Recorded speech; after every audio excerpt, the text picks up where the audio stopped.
Olá, sou a Mariana Alvim, bem-vindos ao Vale a Pena, o meu podcast onde conhecemos as pessoas enquanto leitores, com o apoio da WUC, a maior livraria online portuguesa. Fiquem por aí, vale a pena.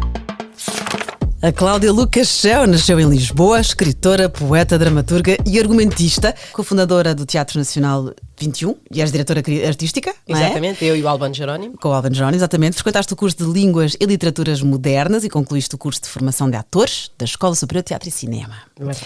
Publicaste várias peças, mais de uma dezena de livros em Portugal, sobretudo poesia, 2 no Brasil e escreves contos e crónicas para várias publicações. Ensinas dramaturgia na Escola Superior de Comunicação Social. És mãe, vives mal sem a música de Bach. Achei imensa graça a isto. O compositor alemão. Ouves em que alturas da tua vida? Todos os dias, praticamente. Mas enquanto estás em casa ou no carro? Quando estou a andar na rua, por exemplo, com os AirPods vou andando e ouvindo música. Em casa também. Há ali um momento no dia que eu ouço sempre. E a tua filha não se zanga? A minha filha acha uma chatice. Pois é isso. Oh, mãe, isto é tão deprimente, isto é tão triste. Mas, pronto, mãe, estás triste? Mas eu acho que ela vai apreciar daqui a uns anos, vai-se lembrar, não é? Tu estás a educá-la. Claro, estou a educar o gosto musical, não é? Entre aquelas coisas que ela ouve inarráveis. Pronto, passa assim um barro que ela lá vai ouvindo. Boa, é assim que se educa, exatamente, devagarinho. E vives mal sem batatas fritas. É verdade. Mas de pacote ou de palito fritas? Todas, infelizmente. Eu acho que é uma criação do demónio para me prejudicar ao nível das ancas. Porque eu gosto mesmo muito e é muito difícil. Lá está, se tiver batatas fritas por perto eu não resisto. E pões excesso de sal ou não? É tranquilo? Não, eu gosto até sem sal. É? Eu gosto com sal, gosto sem sal, mas gosto também. Ketchup não, é mesmo batata frita. É só aquele puro? É o puro, é puríssimo. Que maravilha. E longas caminhadas, também não vives sem longas caminhadas? Gosto muito. Andar para mim é fundamental, até para a escrita. Para eu pensares? preciso de andar para pensar, sim. E tens o teu caderninho de notas contigo? O caderninho de notas, na realidade, é o caderninho do iPhone. Pois. O bloco de notas do telefone que eu uso todos os dias para apontar coisas. Na verdade, vou tendo ideias, não só quando estou a andar, não é? Mas sempre tenho alguma ideia que eu acho que é minimamente razoável, não quer dizer que seja boa. Eu aponto sempre no bloco de notas do telefone. E, portanto, já não tenho aquela coisa romântica, manuscrita do bloco de notas. Já não tenho. Eu igual, mas ainda tenho a mania dos blocos de notas. Ainda vou comprando, mas depois eu tenho alguns também, sim, mas não os uso. Pois. E depois envio as notas para mim própria por mail. Exatamente igual. Exatamente. Faço um parágrafo, 2 e depois mando para mim por e-mail. Por e-mail mesmo. Para ficar guardado. E mesmo assim já somos muito modernas. Verdade. São várias as tuas obras, entre outras, Glória ou Como Penélope Morreu de Tédio, Violência, Fetiche do Homem Bom, que são 4 peças de teatro, Beber pela Garrafa, poesia, A Mulher Sapiens, que são contos e crónicas e ensaios reunidos escritos para o suplemento P3 do Público, Confissão, o primeiro de poesia confessional, e outros, e mais recentemente A Vida Mentirosa das Crianças.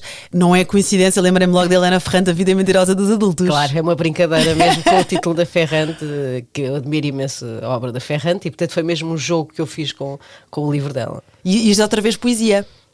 Não é prosa narrativa mesmo. Prosa narrativa, queres-me contar porque estes seus livros eu não consegui ainda. A Vida Mentirosa das Crianças.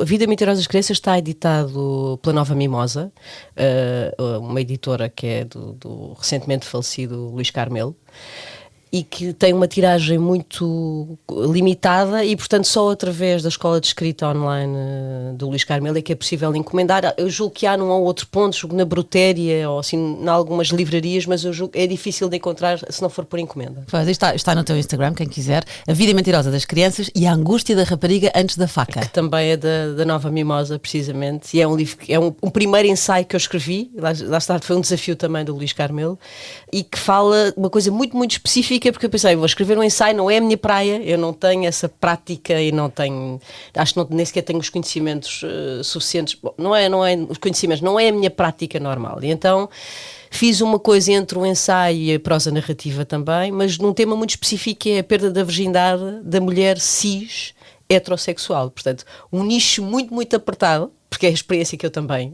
tive da perda da virgindade, e portanto refleti um bocadinho sobre este tema e perceber uma data de convenções que nos são impingidas, não é, às mulheres heterossexuais. Vou assumir a minha ignorância, o que é a mulher cis? A mulher cis é a mulher que nasce, portanto, que se assume com o seu género de nascença, não é? A mulher que, lá está, que nasceu mulher e que se assume como mulher. O She, Her. Exatamente. Ok, boa. Sim, senhora. A angústia da rapariga antes da faca. E vais também partilhando poemas inéditos na secção aberta ao domingo da revista Intro. É verdade. Está tudo no Instagram da Cláudia, é só espreitarem. Agora, a Cláudia leitora. Hábitos de leitura. Bom, muito bem. Eu acho que tem mudado muito ao longo da vida, não é? Eu comecei por ser uma leitora curiosa, porque na minha casa nunca houve tradição literária, portanto pouquíssimos livros em casa, e eu por volta dos 10 anos descobri uma biblioteca, que era a Biblioteca da Amora, que era perto do sítio onde eu morava, e comecei um bocadinho a escolher os livros, sem ter muita noção de que é que estava a escolher, mas lembro que uma das coisas que foi muito importante foi a literatura erótica, nomeadamente a Maria Teresa Horta. Okay. Comecei a ler o livro que era o Ema. E tens que idade? Tinhas que idade? Sei lá, 10, 11, por aí. Era muito às escondidas. Já tinhas 10, mas eu sei que sim, tinha depois. Ninguém me estava a controlar a leitura. Eu não sei como é que me deixavam requisitar aqueles livros, na verdade. Portanto, a senhora que estava a requisitar provavelmente não tinha noção de que é que estava a entregar. Portanto, também não tinha mal nenhum, na verdade. Não era nada pornográfico, não era literatura erótica. Mas 10 anos és uma menina. Era muito pequena, na realidade. Sim, e Ana Isnin também? Também, Ana Isnin, depois Henry Miller. Eu depois consegui percebendo, não é? Ainda na pré-internet, porque não havia ainda internet nesta altura. Portanto, nós íamos percebendo através de revistas. Por exemplo, havia a revista, eu julgo que era a revista Ler, talvez era a revista Ler, e outras publicações literárias que existiam na própria biblioteca e que eu consultava à procura também de guias para poder, ok, li isto e agora o que é que será interessante ler, ou o que é que saiu agora. Pois, como tens agora na internet, quem leu isto também leu isto. Exatamente. As recomendações. Mas não tínhamos essa facilidade, tínhamos que ir à procura nas publicações literárias e que até eram caras na altura, ainda são hoje em dia, não é? Sim. E que não estavam propriamente disponíveis em qualquer lado. Portanto, eu conseguia ir fazer o meu guia de leitura assim desta forma muito amadora, não é? Ok, gosto disto, o que é que eu posso ler a seguir? E foi, então li todos aí, não é? A Ana Isnin, e depois o Bukowski, sei lá, foram. Mas Bukowski já eras mais crescida. Já era mais crescida quando cheguei ao Bukowski, sim. Já na altura da faculdade, sim, pá, 18, 19 anos. Olha, quem me trouxe Bukowski para estas conversas, e convido-te a ouvir, e quem nos está a ouvir, o Cardelão, o Fernando Alvim, também me trouxeram o Bukowski. Sei. Tu ouves o podcast? Eu ouço muito o podcast, já tinha dito em off e torno a repetir que é um podcast que eu mais gosto de livros. Portanto, perdoem-me os restantes podcasts de livros, mas gosto mesmo porque gosto deste ar informal e desta conversa que é fluida sobre os livros, que não tem que ser uma conversa só para intelectuais. Sim, nem sou. Mas há muito ainda este preconceito, não é? Que os leitores são pessoas ainda muito fechadas só sobre conversas de livros, e não é isso, não é? Temos que desmistificar. E agora muito também com a questão do TikTok. Do TikTok. Vê lá, eu sou tão dentro do assunto que até digo TikTok. Será a Alexandra Tok, não é? Havia uma artista. A Xana Tok, esse demónio que coitadinha, assim, eu não tenho culpa, mas aquilo era péssimo. Mas ficava na cabeça, não Ficava era? na cabeça, porque quem tem filhos sabe perfeitamente o que é. Exato. E muitos miúdos agora, não é? Que são uma espécie de influencers de livros, que o BookTok, o fenómeno BookTok. Exatamente. É pena aquilo depois ser as escolhas literárias serem um bocadinho mais só para o comercial. Mas de qualquer forma. Mas ainda bem. Ainda bem que existe. Ainda bem. E o TikTok é comercial, portanto também não. Claro que sim, ninguém está à procura. Poderia não ser só. Por exemplo, está lá o professor Frederico Lourenço. Está lá. Está no TikTok, está no Instagram, com vídeos, com recomendações incríveis, muito eruditas no TikTok, e lá está, por que não?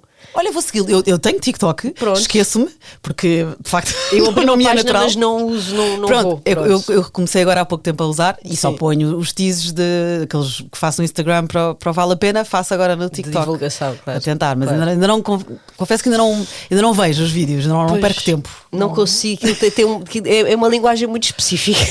E depois é outro ritmo. O meu filho de 11 anos adora. Exatamente, a minha filha de 12 anos adora, não percebe bem como é que tu não gostas de TikTok, tipo, como é que tu não tens os teus livros de TikTok. E disse, Francisca, não estou conseguindo. É outra geração, querida. Exatamente. Mas o meu filho já me diz isso, mãe, isto não é para a sua idade. Pois, a minha filha diz cringe. Cringe, que vergonha alheia. Exatamente, o que é que tu estás a fazer? Maravilha. Gerações. Olha, autor favorito, falaste nos contemporâneos portugueses e nos contemporâneos internacionais. Exatamente, e é que é muito difícil essa escolha, não é? Sim. É muito difícil escolher, e tu tens vários convidados a queixar-se do mesmo, pois porque de facto é difícil escolher autores favoritos, porque há tantos tão bons. Mas eu nos portugueses, e é o nome que eu cito muitas vezes, porque eu acho que ele não está a ter o destaque merecido, E, sinceramente, para mim é um dos melhores romancistas portugueses, é o Valério Romão. E o Valério lá está também porque está publicado numa editora bastante pequena, que é a Abismo. Se calhar ainda não teve a divulgação que eu acho que... A divulgação não é tanto o reconhecimento literário que eu acho que ele merece. Porque, por exemplo, ao nível do conto, eu acho que há poucos autores em Portugal a escrever tão bem contos como o Valério Romão. É mesmo... É especial. A linguagem dele... quer dizer, há ali um lado que é meio António Lobo Antunes, mas eu confesso que eu gosto mais do Valério Romão do que... Isto é quase uma heresia no meio literário dizer. Não, neste podcast não é. Mas eu gosto mais do Valério Romão. Ok, ele tem vários livros, o Cair para Dentro. Esse é romance. Depois os contos, tu falaste, há um que tem 11 contos, que é o Da Família. O Da Família, e há um livro muito, muito interessante, muito engraçado, que é 10... não estou a lembrar do título, é qualquer coisa, 10 motivos para querer ser gato. Não é este o título exatamente, eu julgo que está publicado pela Mariposa Azual. Se procurarem Valério Romão vão encontrar certamente. E é um livro muito engraçado que é, lá está, são 10 contos, embora se estão interligados. Porquê é que nós não seríamos muito melhor se fôssemos gatos? Mas aquilo é tão bem escrito. O Valério tem uma característica que eu encontro em poucos autores, que reúne duas coisas. Parece prosaico, mas depois aquilo tem uma dimensão filosófica e intemporal que é único. Eu acho que mesmo, recomendo sempre o Valério. Valério Romão. E outros tu me falaste, que mais conhecidos também, tens razão que o Valério é menos conhecido, eu fui investigar, a Isabela Figueiredo, que já cá esteve no que podcast. É incrível, claro. Espetacular. E o Gonçalo M. Tavares, que vem em breve. Estou muito contente. Que bom. Andámos desencontrados e está quase a vir. Sou uma grande fã do Gonçalo, muito antes de começar a escrever, não é? Eu trabalhava como atriz profissional, porque tive... digamos que uma vida anterior em que fui atriz profissional durante mais ou menos 10 anos, e eu já era grande fã do Gonçalo, li, se calhar, dos autores portugueses, a par com o Valério, que li tudo o que publicaram, li a obra toda, e o Gonçalo, lá está, o Gonçalo, diferente do Valério, o Gonçalo tem uma característica que eu acho que é ao nível do gênio, não é? Aquilo é tão lúcido que parece insano, ou vice-versa, não sei qual da junção será. E depois, porque o Gonçalo tem 20 mãos esquerdas, que ele próprio diz, não é? Ele está sempre à procura dessa mão esquerda, que tipo de texto novo é que ele consegue escrever, e é impressionante. As diferenças entre os livros dele? A quantidade de coleções diferentes que ele tem, todas com grande qualidade, e que poderiam ter sido escritas por autores diferentes, que eu acho absolutamente fascinante. Que eu, na verdade, gostava muito de conseguir um dia ter essa capacidade. Eu escrevo em vários cânones, mas eu não consigo ter essa capacidade de mudar tão de registro como o Gonçalo. Eu acho mesmo que o Gonçalo é um gênio. E espero que seja o nosso próximo Nobel da Literatura. Espero sinceramente. Uau, o grande elogio que fica aqui. Ele recebeu os mais importantes prémios da língua portuguesa, não é? Os livros deram origem a peças de teatro, objetos artísticos, vídeos de arte, ópera. Têm cerca de 220 traduções distribuídas por 45 países, que é outro fenómeno também. Nem todos os portugueses conseguem, não é?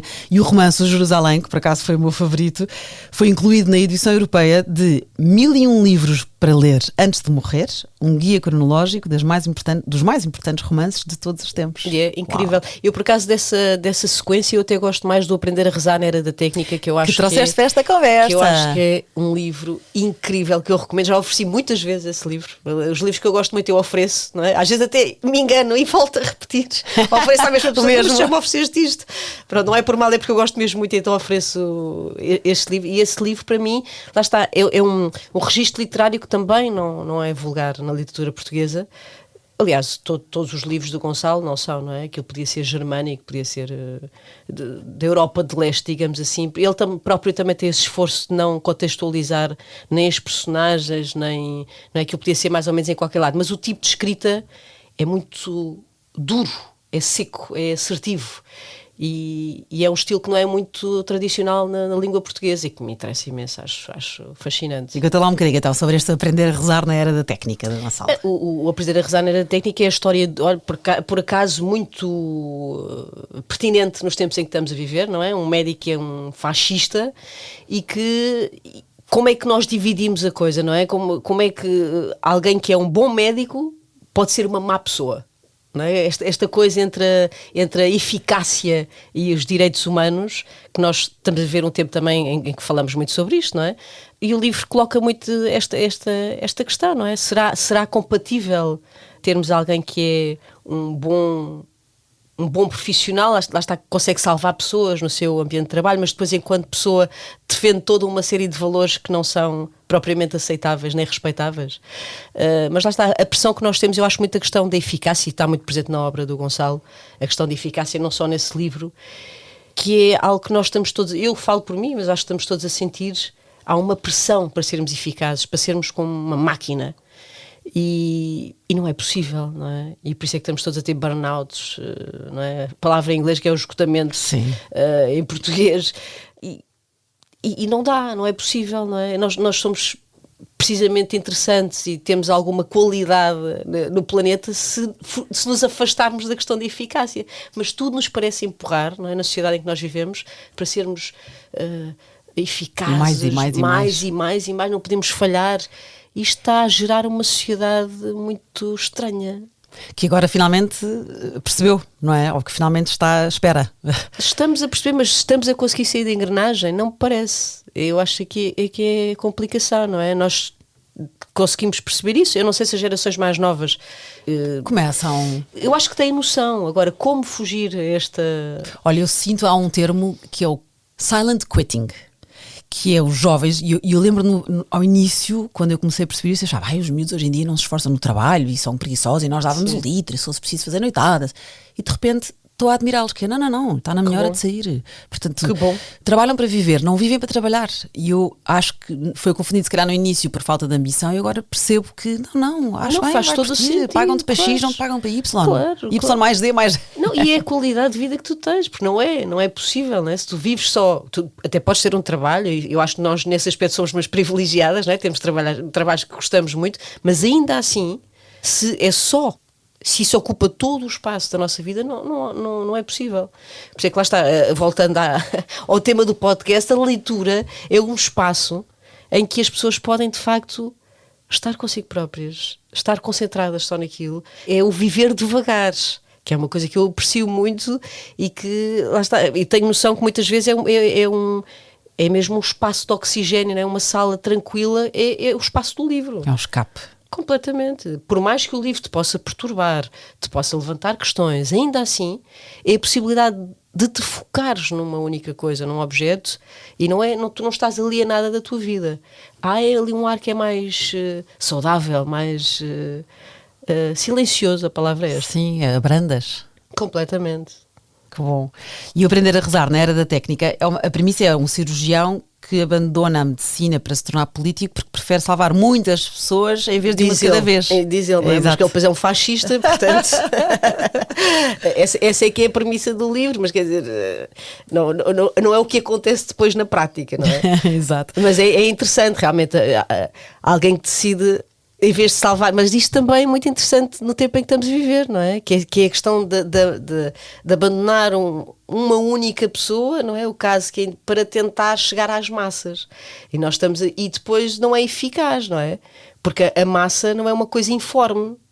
A massa isto é uma evidência, não é? Mas a massa é constituída por uma série de individualidades e, portanto, se não há um respeito por isso, isso é um tema que eu me tenho debruçado bastante, não é? A questão das minorias e individualidade dentro de um conjunto. Se não há esse respeito, então tu nunca serás um bom líder, não é? Se tu queres salvar todos ao mesmo tempo, não é possível, nós somos todos diferentes. Pois é. É como do geral para o mais particular, ainda é como as escolas, não são todos carneirinhos iguais. E se o ensino português continua como está, não há meio de perceberem que as crianças são diferentes umas das outras. Claro, e ainda mais, eu sinto muito isso na escola, e tu também tens filhos em idade escolar, não é? E mais ainda que eu também sinto que o ensino não está adaptado, mesmo na questão das leituras, ao que estas crianças estão a viver agora. Mesmo na questão das leituras, é verdade. Os livros escolhidos. Os livros escolhidos, o próprio formato em que é transmitido, não é? Não tem que ceder completamente à questão digital, mas também manter alguns ritmos, não é? Tipo, por exemplo, de decorar datas muito específicas ou nomes, não sei o quê. Isso está ao alcance de um clique, neste momento, para um miúdo. Portanto, eu acredito, e acho que faz algum sentido, os miúdos pôr isso em causa. Mas eu estou, não é? Aquela coisa que nós tínhamos que marrar. E decorar, já não era perceber, era decorar. Não, é só decorar. Mas isto hoje ainda acontece. Tem que decorar uma série de coisas que não fazem sentido, porque eles agora têm uma outra forma de chegar. Se é só questão de decorar, então não tem sentido nenhum. E está já a mudar mais, porque eu lembro-me dos meus filhos terem o Google. Eu lembro-me o meu filho para os primeiros trabalhos, às tantas assim, Vasco, fizeste copy-paste do Google, está em brasileiro, nem se esforçava. Nem fazer a tradução para o português do. E agora Portugal. é o ChatGPT, portanto Não, esse agora é mais perigoso. Pois, portanto, então, calma. Esse agora é mesmo muito perigoso. Eu não sei sequer como é que os professores. Eu já pensei nisso agora, porque dou aulas também na Escola Superior de Comunicação Social, e penso, se calhar há alguns trabalhos que eu vou começar a receber.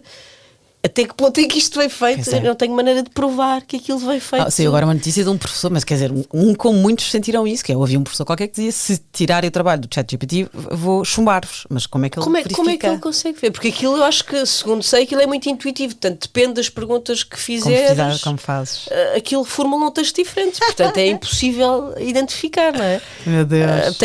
Mas se isto realmente, esta coisa da inteligência artificial avançar desta forma, nós temos então a começar a pensar numa outra forma. Ora bem, portanto, já de avaliarmos as pessoas. Já devíamos ter mudado os métodos, agora ainda outra vez. E cada vez mais rápida a mudança. Não basta, se calhar, um texto escrito. Se calhar a pessoa tem que conversar sobre o assunto, ou não sei. Tem que mostrar que sabe depois. Exato. Não sei. É isso, ninguém sabe ainda. Esta questão É porque já a internet foi muito rápido. Este chat, então, ainda mais rápido está a ser. Não, e tu vês especialistas na área, não é, da engenharia informática a falar sobre isso, e eles próprios estão assustados, porque de repente está criada uma máquina que eles não dominam. Um dos criadores demitiu-se a dizer isso. Espera aí, que eu não criei um monstro, mas de repente está a tornar-se. De repente tem uma autonomia que os criadores não dominam. Portanto, isto é assustador. É pólvora. E nós não percebemos muito bem, nós estamos completamente ignorantes sobre o tema, não é? Exato, ainda enviamos notas para nós próprias por mail, quando já há amigas minhas: Mariana, mas tens a cloud e tens, está bem, sim, não, pronto, eu sou muito arcaica também, não funciona nada com clouds. Olha, e voltando então à literatura, sim. Aprender a rezar na era da técnica, do Gonçalo M. Tavares, e vamos a outra. Este achei muita graça, porque há pouco estava aqui a dizer isso à Cláudia. Alguém me falou neste livro, mesmo a semana que tu me falaste neste livro. E como é pequenino, 80 páginas, e pequenino de comprimento também, fui ler o Bartleby, o escrivão, do Herman Melville, que é o autor do Moby Dick. Porquê que está no top 4 para esta conversa? Eu gosto muito deste livro, eu também já ofereci muitas vezes este livro. É um livro muito curtinho, tem lá 60 ou 70 páginas de texto, e que eu acho que tem uma dimensão, já é um livro extremamente filosófico, que levanta o protagonista, diz, a única frase que ele diz em todo o texto é, o Bartleby diz: preferia que não. Quando lhe pedem para fazer tarefas. Quando lhe pedem para fazer coisas. Ele é um escrivão contratado por um advogado. É mais um escrivão, cá há lá outros. Exatamente. É um miúdo. Pronto. E ele, sempre que o chefe ou alguém da empresa lhe diz para fazer, ó, Bartleby, faça não sei o quê, ele não diz que não faz, ele diz: preferia que não. E este texto é uma espécie de apologia do niilismo, não é? Dizer, não, eu recuso todas as funções que tiverem para me dar. Há aqui é claro que isto depois vai a um extremo, eu não quero ser spoiler, não é? Mas o texto depois vai a um extremo em que ele desiste da própria vida, não é? Eu também não estou a ser spoiler nenhum, porque isto é um texto, é um clássico universal. Sim, século XIX já. E portanto é fácil consultar a sinopse do texto. Mas é claro que levado a este ponto fundamentalista é mau, digamos assim, de uma forma muito básica. Mas é divertido. É um texto muito bem escrito. O narrador, que é o protagonista, o narrador, é maravilhoso. Que é o chefe. É o chefe, o advogado que contrata. Que é alguém que fica muito intrigado com esta pessoa, não é? Como é que... Sim, agir porque tanto tu, leitora, como o narrador, não estão à espera das reações que o próprio tem. Não, exatamente, não. Nós já sabemos que aquilo não vai passar daquela reação, mas estamos à espera de perceber qual é que é o percurso numa sociedade em que tu te recusas a fazer o que te mandam. É claro que o teu percurso será trágico, não é? Não há muita solução. E portanto, é um texto que eu acho que continua extremamente atual, será sempre um texto atual, que é quando tu não entras na engrenagem de uma sociedade, e neste caso até de um meio de trabalho. Obviamente que a consequência é seres rejeitado e é seres expulso desse... É claro que nós não podemos ter esta atitude profissionalmente, não é? Imagina, não estás na rádio e dizes... Preferia que não. Mariana, faça... Não, preferia que não. Não é uma solução. Mas isto do ponto de vista filosófico, aqui a questão é, por que não? O que é que nos impede de dizer que não a uma data de coisas que lá está, ligadas com o mesmo que eu disse há bocadinho, não é? Com a questão da eficácia, com a funcionalidade. Não há nada que nos obrigue. E nós estamos todos a viver de uma forma que não faz sentido. que não tem sentido. Tens que parar para dar por isso, porque às vezes já estás a fazer coisas sem dar por ela. De repente, Exatamente. exato. Não faz Como sentido. receber ou enviar mails às 11 da noite ou mensagens de trabalho às 11 da noite. Tudo, mas tudo, desde a comida que nós comemos, desde o sítio onde nós moramos, desde o ordenado que nós ganhamos, lá está, a enviar mails até à meia-noite. E, portanto, parar e dizer eu preferia que não, pode ser simplesmente com coisas mais simples, não é? Eu preferia que não, olha que não me chateiem hoje. E desliga o telefone. Não é? Sim, tenho uma festa, queres ir? Preferia que não. Preferia que não. Mas há sempre essa pressão e, portanto, este livro eu acho que é um bocadinho, claro que depois é elevado ao extremo, não é? Sim, e de facto é o patrão a pedir uma tarefa dentro do normal. Exatamente, não é? Mas isto também é o início, lá está, uma das grandes influências do Kafka é precisamente o Melville, e nós percebemos até que ponto é absurdo, não é? Este universo que depois o Kafka também recupera, por exemplo, no texto como uma metamorfose, que também é um dos meus textos Também trouxeste favoritos. aqui, já vamos lá. Mas sim, recomendo muito este texto, porque lá está, é muito, muito bem escrito. Nada, não é barroco no sentido formal. Não, e não é difícil, mesmo século XIX lê-se perfeitamente. Lá está, atual. comparando com o Moby Dick, é outra dificuldade de leitura. Este texto é muito mais simples de ler e é um texto com uma ótima arquitetura literária que se lê muitíssimo bem e com um tema, digamos assim, que é pertinente nos dias de hoje. E faz pensar, isto é um conto, portanto são 80 páginas. E depois é giro, porque há merchandising com a frase I prefer not to. Imenso. Eu acho que o Melville teria odiado. Tal como eu quando vejo as frases do Pessoa nas chávenas de café, eu fico, às vezes fico mesmo a pensar, isto é tudo aquilo que o Pessoa abominava. De repente capitalizarem. Pois, ok, eu estava a ver como um elogio, como uma admiração pelo seu trabalho e prolongamento da sua obra. Mas não é porque é capitalizável, não é? Que é fazer dinheiro. Quem é que ganha com exato? É deixar absolutamente ridículo. Bonés a dizer Fernando Pessoa, chocolates a dizer Fernando Pessoa. Mas olha que eu se vir uma t-shirt a dizer I prefer not to, eu acho que compro. É muito giro, não é? É muito claro, se calhar também, mas a verdade é que é a tal questão de transformarem autores, e nomeadamente os autores que já são considerados clássicos, em produtos que são comerciais, não é? O capitalismo tem uma coisa absolutamente incrível e aí temos que louvar, não é? O capitalismo é se calhar o único sistema que existe que é capaz de se moldar a todas as circunstâncias.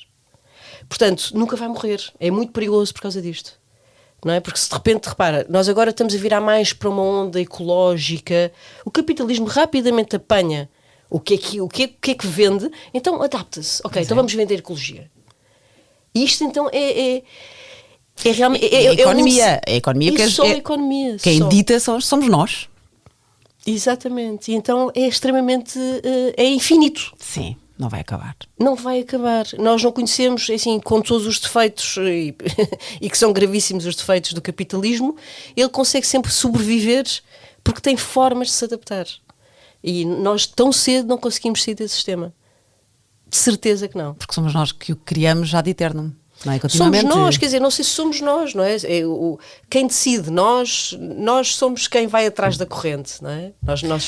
Mas a corrente é também criada por nós, mesmo que tu não dês por isso. Porque quando tu compras ou quando tu entras no sistema sem dar por isso, sem dar pelo capitalismo em si, sim, tu podes ser vítima, mas és também causadora. Claro, tu és cúmplice, não é? És cúmplice, mas muitas vezes nem sequer te apercebes, não é? A maior parte de coisas, mesmo em relação ao mercado dos livros, muitos livros que nós compramos, não é porque são os melhores do mercado. Nós sabemos isto, não é? Sim, às vezes sabes que não vais conseguir ler tudo e continuas a comprar. Não, mas, isso também. Mas muitas vezes são os livros que estão nos destaques. E quais são os livros que estão nos destaques? Muitas vezes são os livros que são pagos para estar nos destaques. E, portanto...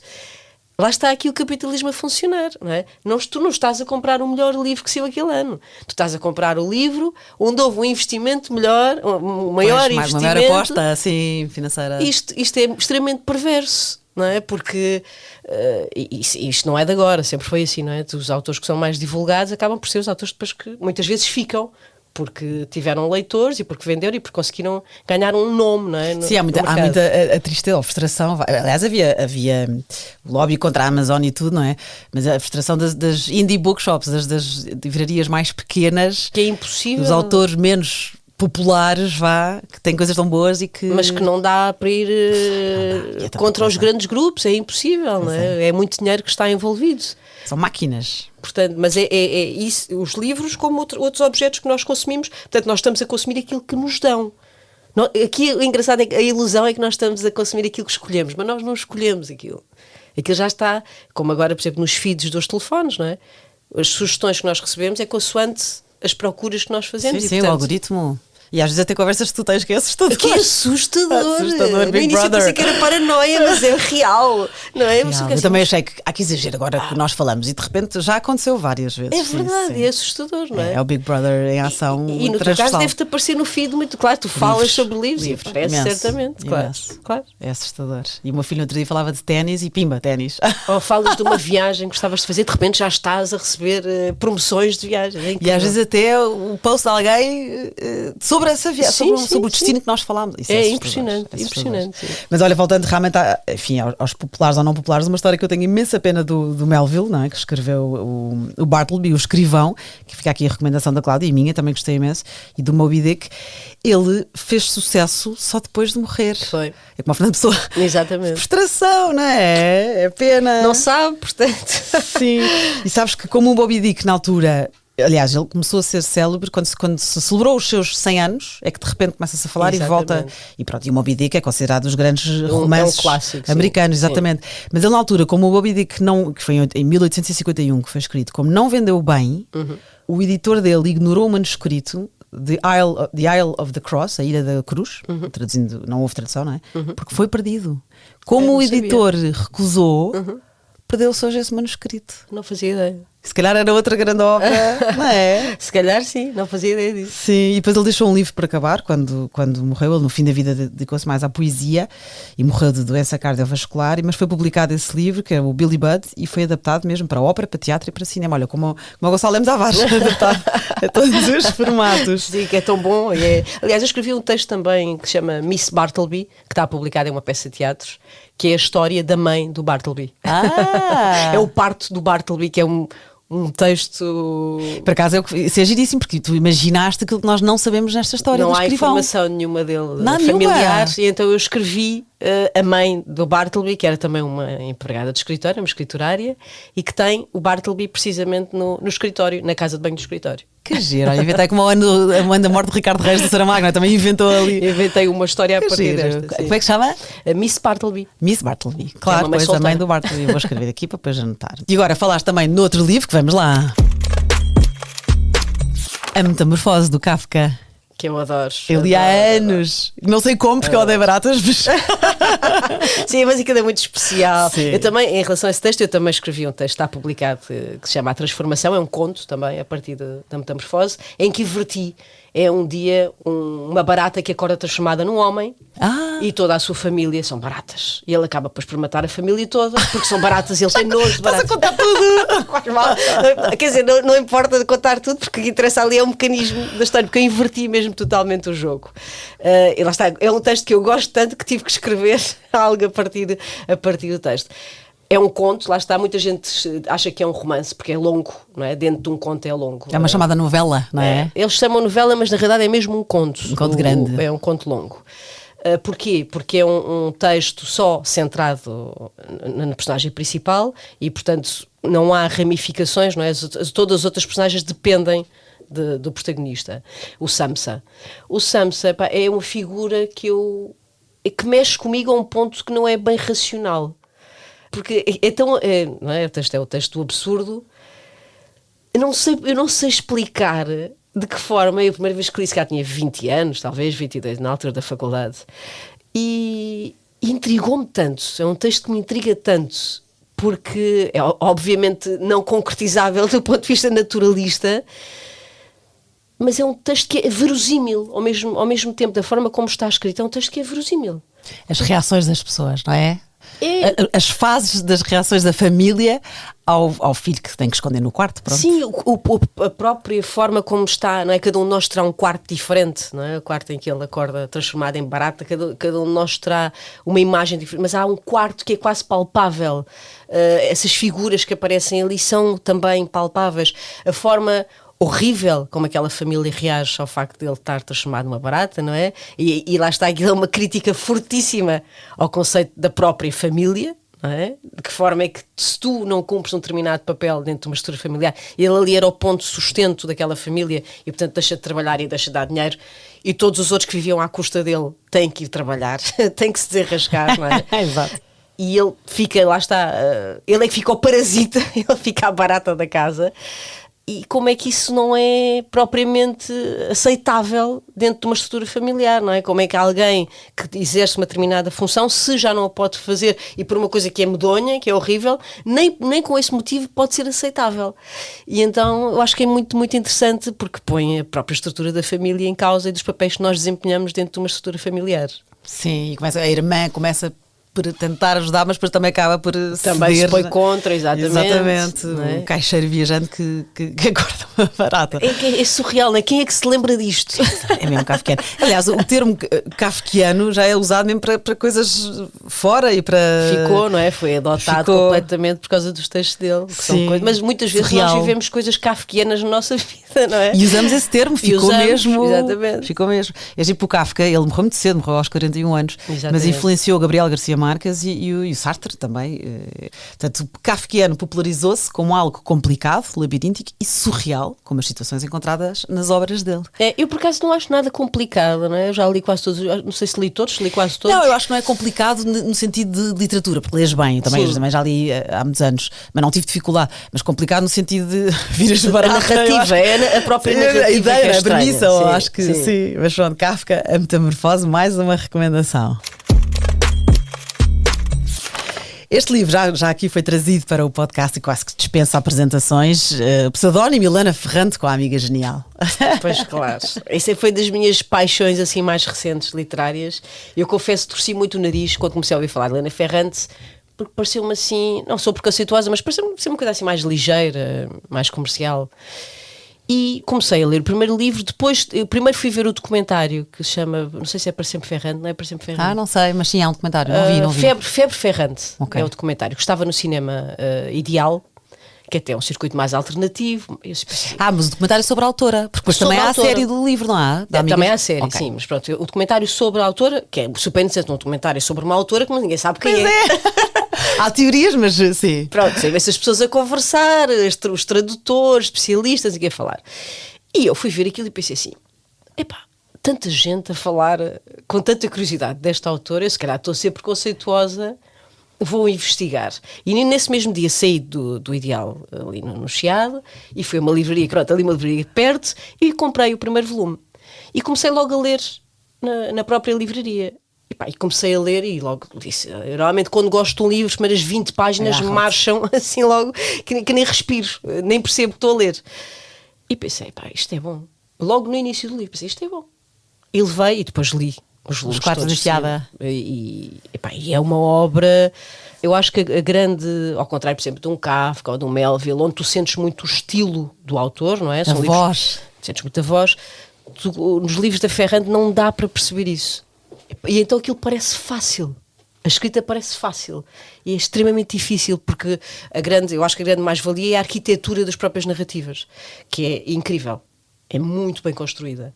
A linguagem em si, nada extraordinário. Eu gosto muito de autores também que não são peneirentos na linguagem. No caso é o Gonçalo M. Tavares, é alguém que usa uma linguagem que ele próprio diz que serve para explicar a uma criança, que eu acho que é ótimo. Não tem como dizia a Maria de Rosário Pereira, também esteve neste podcast, ela dizia, sem Rodriguinhos. Adoro também, adoro. Não há necessidade nenhuma. Que isso acho que passa muito pelo ego e pela vaidade do autor. Dá trabalho ao leitor, não é? E dá trabalho ao autor e eu insisto ao leitor. Dá aos dois. Ok. Dá aos dois, porque também tens de pensar, não é? Mas se calhar há autores que lhe sais naturalmente. Achas? Há quem tenha mais vocabulário, ou mais, quer dizer, não é mais vocabulário, não é mais, não sei, é diferente. Muitas vezes é muito trabalhado. Eu percebo o que é que estás a dizer. Há autores que têm um vocabulário mais rebuscado. Sim, que lhes é natural. Sim, mas muitas vezes também é retrabalhado. Ou seja, tens uma primeira versão e depois vais à procura de palavras mais... Rococó. É isso. Barrocas. Que me chateiam imenso. É assim, sou mais blasé. Sim, tá bem. Pronto. Mas agora perdi-me. Já não sei o que é que estava a dizer. Desculpa, foi que te interrompi. Por causa do Ferrante. Porque achaste a leitura fácil. É isso. E eu acho que é por isso que ela chega a tantos leitores. Não é? Aquilo é massivo, porque é muito bem escrito, não tem peneiras no sentido do estilo, Mas depois as narrativas são dificílimas. Muitas pessoas há ali umas teorias, que isto é biográfico. Aquilo não pode ser biográfico, ok? Pode ter eventualmente... Ela não teve esta amiga na vida real, que ela retrata duas amigas, acho que e uma todos Helena... nós tivemos um amigo mais ou menos assim, que nós achávamos tipo admirável, não é? Sim, era a amiga genial, lá está. Não é? E tanto que o que é interessante na obra é que uma é amiga, a amiga genial é tanto para uma como para outra, não é? Que ele não joga só para um lado. Sim, porque elas são muito diferentes e até a vida as separa. Uma sai taxi da escola e continuam amigas. E cada uma acha que a outra é que é a amiga genial, que isso é que é interessante. Porque têm características que a outra não tem, são complementares, não é? É muito interessante a obra, porque a obra também não é nada manicaísta, no sentido de a boa e a má, não é? Embora há alguns pontos onde parece isso, mas aquilo depois inverte muito o jogo. E é isso, e é uma obra... Eu depois já li todos os livros da Ferrante, confesso que os outros não têm a qualidade da Amiga Genial. Da Amiga Genial, não têm, são bons também, mas não têm. Leste todos? Li todos. Li todos, crónicas, contos, li tudo o que está publicado. As margens e escrita. Tudo, li tudo. Uau, super. Eu quando gosto do autor, eu sou mesmo depois obcecada, tenho que ver tudo para perceber, porque também gosto de ver qual é que é a arquitetura da própria obra do autor. Sim, tu também como escritora também analisas, não é? Gosto de ver isso e de facto acho que se calhar ela ainda está viva, ainda vai escrever mais coisas, certamente, não é? Mas até à data é a obra-prima da autora. Porque eu não conheço, já há aqui uma coisa que é muitíssimo importante, que é a narrativa de duas mulheres, contada por uma mulher, que atravessa ali metade do século XX, não é? E nós não temos muitos registros com esta qualidade, a verdade é esta, não é? Há poucos registros bons, bem escritos, porque também não tiveram possibilidade, não é porque não fossem escritos, foram escritos, não foi publicados, certamente foram escritos. E de repente, finalmente, eu adoro viver neste século e ser escritora, porque finalmente nós estamos a entrar num período em que as mulheres podem publicar exatamente aquilo que querem, mais ou menos, vá. Sim, mas temos muito mais espaço. Não tem nada a ver, não é? Estamos aqui a viver tempos muito diferentes e, portanto, estamos finalmente a conseguir registar narrativas que falam, de facto, de histórias de mulheres contadas por autoras femininas, não é? E, portanto, isto é incrível nós finalmente termos chegado a este ponto. E a Ferrante, eu acho que não acho, tenho a certeza, marca mesmo aqui também por isso. Porque é de repente o nascimento de uma grande autora neste século. E admirada e que continua a obra, exatamente. E queremos todos saber quem é que ela é. Agora era um homem e ficava todo desiludidíssimo. Eu já pensei nisso tantas vezes. Não é. Sei lá, muitas teorias que é a própria tradutora, não é? Não se sabe. Não sabemos, exatamente, não vale a pena. Eu respeito e acho graça até. Eu acho imensa graça. No século em que toda a gente quer aparecer, há uma autora que não aparece. Quer. E que consegue ser bem-sucedida mesmo assim. Consegue, não é? Ela criou o fenómeno contrário. Ela é muito popular. Exatamente. Também, por isso ninguém sabe quem ela é. Ora bem. Sim. Temos também, noutra escala, mas que cresça também a Teresa Veiga, que também não é a Teresa Veiga. Exatamente, também incógnita. Incógnita. Olha, então agora já me tramaste, porquê? Porque agora é a altura que eu ofereço um presente, um livro. Sim. E até te disse isto no teu Instagram. Eu pensei logo, vou-lhe dar o leme da Madalena Sá Fernandes, que já passou aqui pelo Vale a Pena, e tu fizeste um post, ainda mais gostaste, tu terias assustado e eu, bolas, era o meu presente para ti. Então tinha um plano B que acabaste de dizer que já terás lido, porque é da Helena Ferrante. Eu trouxe-te as Crónicas do Mal de Amor. Já li. Claro que já leste. Porquê? Porque tu falaste, e não falámos nela há pouco, como os teus autores favoritos contemporâneos, da Ana Cássia Rebelo. Adoro muito. E eu fui espreitar os livros dela, tanto a Ana de Amsterdã e o Babilónia, que ela reúne vários textos, e este estilo da Ana Cássia lembrou-me Helena Ferrante neste Crónicas do Mal de Amor, que é maternidade sem filtros, sem Rodrigues. Ainda é mais, eu acho que ainda é mais brutal a Ana Cássia. Eu também já li esses dois livros da Ana Cássia e ela é muito, ainda é mais Ana Cássia, sim, eu disse Cássio. Ainda é mais seca, a palavra é esta. A falar sobre a questão da maternidade, não, é mesmo sem piedade. Ana Cássia Rebelo, fica também aqui a recomendação. Ana de Amsterdão e Babilónia. Portanto, Crónicas de Mal de Amor era o meu plano B, já não vai. Agora vou também arriscar, porque tu adoras o Gonçalo M. Tavares. Adoro. O Diabo, o último que ele escreveu. Já tenho. Já tenho e já li. A sério? Olha, então eu vou pensar num plano D. Depois me dirás. Depois te direi e porei no descritivo do podcast. Olha, também trouxe uma prenda para ti. Ai, que bom! Eu trouxe 3 para tu escolheres, não sei. Uau! Não sei, são 3 meus, eu não sei qual é que terás, qual é que não terás, portanto estou-te a escolher. Este, a confissão, tenho. A Angústia da Rapariga Antes da Faca e A Mulher Sapiens. Qual é que este é poesia? Estes são crónicas e contos. A Mulher Sapiens são contos. E este é o tal ensaio sobre... Eu ofereço os dois, pronto. Não, Tá espera. feito. Ficas com os bom. dois. Está bem, Cláudio, da Cláudia. A Angústia da Rapariga Antes da Faca e A Mulher Sapiens. O Confissões, o teu primeiro É o escrito Confissão, de poesia. sim. Confissão, desculpa. Sim. São as tuas primeiras confissões de poesia confessional. Sim. Olha, então fica de ver-te um livro que nunca me tinha acontecido. Não faz mal. Tu és tramada. Eu sou mesmo voraz a ler. Pois é, e eu teria acertado em todos. Portanto, o Leme da Madalena Sá Fernandes, Crónicas do Mal de Amor da Helena Ferrante, são 3 histórias num livro que não é pequeno, e o Diabo do Gonçalo M. Tavares, o último desta coleção, que vem em breve. Tinhas acertado. Tinha acertado em tudo, mas pronto, então continuo nesse. É nesse filão. É nesse filão e eu vou pensar e vou-te enviar e escrevo no descritivo. Obrigada, Cláudia, gostei imenso. Obrigada, gostei muito.